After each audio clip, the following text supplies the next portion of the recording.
Hey there, my friends. So here we are on my Facebook profile, and I'm going to walk you through just a couple of very basic but important things that everybody should know about editing their basic profile in order for your ideal client to see why they should work with you, what's most important to you. So a lot of mistakes that I see people make on their profile is not having a picture of them as their profile picture. This is something I definitely don't recommend. It's not cute or cool to have your dog or your son or your daughter or your family as a profile picture or a flag or a symbol or an icon. I don't care how important they are to you. You need your face on there. And so I'm speaking to you if you've been hiding behind some icon of you or an image of you or a favorite sunset or anything like that. It's a clear sign for me every time I see that people in other areas of their life are also hiding from being seen. So really important here. Make sure you have a picture of yourself on your Facebook profile. When's the last time you did business with somebody and you didn't know what they look like? I mean, every time it's just part of human nature. If somebody's going to work with you, pay you, want to do business with you, in any way, shape, or form, they're going to want to know what you look like. So you're shooting yourself in your foot if you're not doing that. So as far as what to have as a profile picture, I recommend having a professional photo shoot shot done if you can. If not, just somebody's um, iPhone will do a good enough job of giving you portrait mode. And so that's good enough. As far as your cover photo, you can kind of use your creativity here. I love woods in the forest and nature, and so I have mine as woods in the forest and nature. If you have written a book, maybe holding up a book, or if you have a favorite place in the world, put your favorite place in the world, some sort of backdrop scenery. There's no real rhyme or reason to it, just something that feels right. um, for your bio. Very important here. In fact, I think the most important thing about your Facebook profile is that you have a bio that clearly defines why you should be interesting to your ideal client. And so there's two different ways to go about that. Number one is the way that I have here, which I recommend highest, which is having your I help statement. So I help purpose-driven entrepreneurs up-level their visibility, impact, and income. So important to have there. Also, very important is to have your website.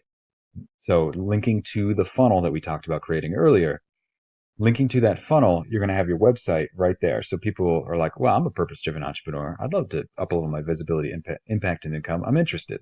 So they click the link and then they go to my website and then they learn more. Super important stuff. To edit that, you just click this little edit button right here, and then everything opens up and you can edit it just fine. Make sure it says public and you're good to go. When you are finished, you click save, and then it's going to ask you, I haven't changed mine, so the save isn't blue, but it's going to ask you if you'd like to share that with your news feed.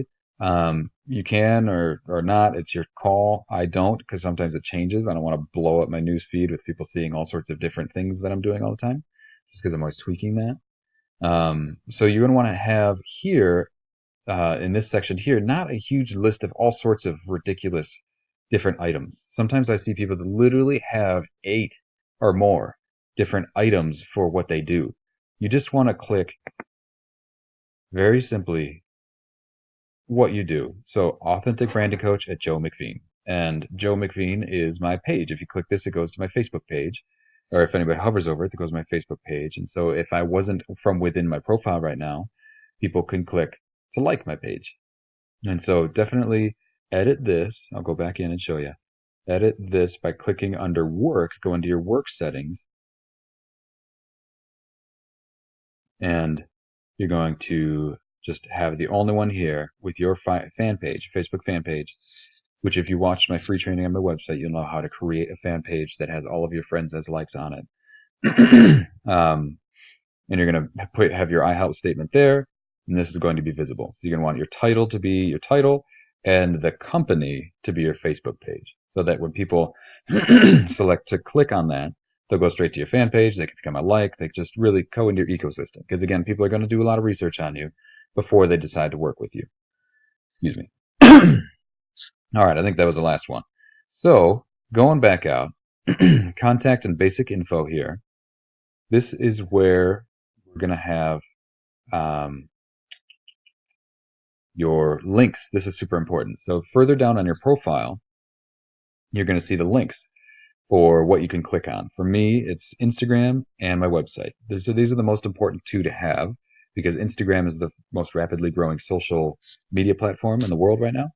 And is going to continue to be very rapidly growing as time goes on. So definitely want your Instagram link and your website there. So as people are scrolling down, again, they're going to see just your profile picture, your I help statement, your link to your website, your title and the fan page, and then any little bit about you here that you want people to know.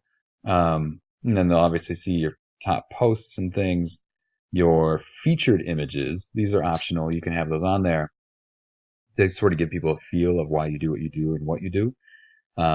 But then going back to these links again. So Instagram and your website. Then you're going to go down into your most recent posts and everything. That's going to all be just with a link to your website. Again, the whole focus of everything you do is to turn somebody who's interested in you into a lead on your website. So that you could follow up with them, you can continue a relationship with them. What you don't want to do is just to think that capturing them as friends on Facebook or likes on your fan page or followers on Instagram is going to be enough, because what ends up happening is you don't have control over that relationship moving forward. Meaning you are victim to the algorithm of Facebook or LinkedIn or whatever the social platform to be able to reach them ever again. If they change their algorithm so that you only ever reach 3% of the people that are your friends, because there's so many people on Facebook like there's about to be, then you'll never be able to communicate with them again. And basically they stop being leads because they stop hearing from you. So super important to understand the strategy behind all of this and update your profile accordingly so that you can really inspire your ideal client to work with you and become a lead on your landing page. So that's about it, my friend. Look forward to seeing you in the next video.